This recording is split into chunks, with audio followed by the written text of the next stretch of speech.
the People's Republic of China. Just a few months ago, this would have felt impossible. Two leaders, two strong men, two very different styles. But he's a very tough negotiator. That's not good. A power play perhaps, but one that didn't seem to land. We know each other well. Because this is not a relationship where Trump holds all the power.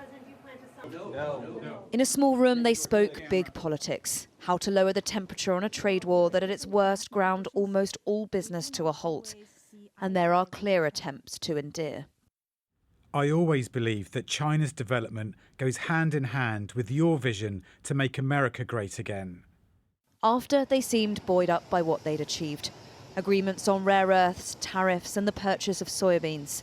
A commitment to keep talking on chips and the war in Ukraine. Trump lauding success. We have, it was an outstanding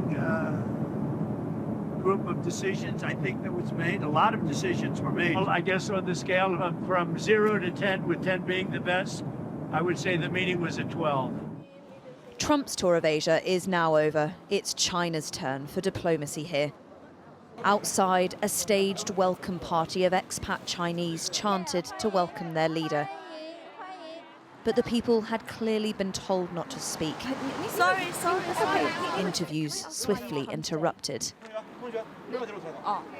Why is it not okay? I'm only asking why they've come. Even out here, control of the narrative is king. There's clearly been a recognition on both sides that a degree of stabilisation was necessary. The fact there's been progress on such a wide range of issues clearly speaks to that. But there are real questions about how deep that progress runs. There are still more barriers to trade than there were at the beginning of the year. And that's not to mention the raft of deep political and structural disagreements that weren't even touched on today. For two leaders who have both staked their reputations on being strong and unyielding, there is every chance the next stumbling block could bring this all tumbling down. Those close to China's government say all this is underpinned by a new sense of confidence.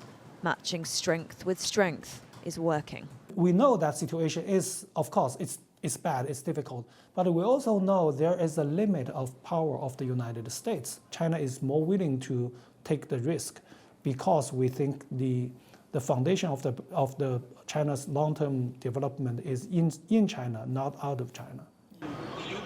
There is still a tension in this relationship and a hyper-vigilance too. That will likely last longer than anything agreed today. Helen Ann Smith, Sky News in Busan, South Korea.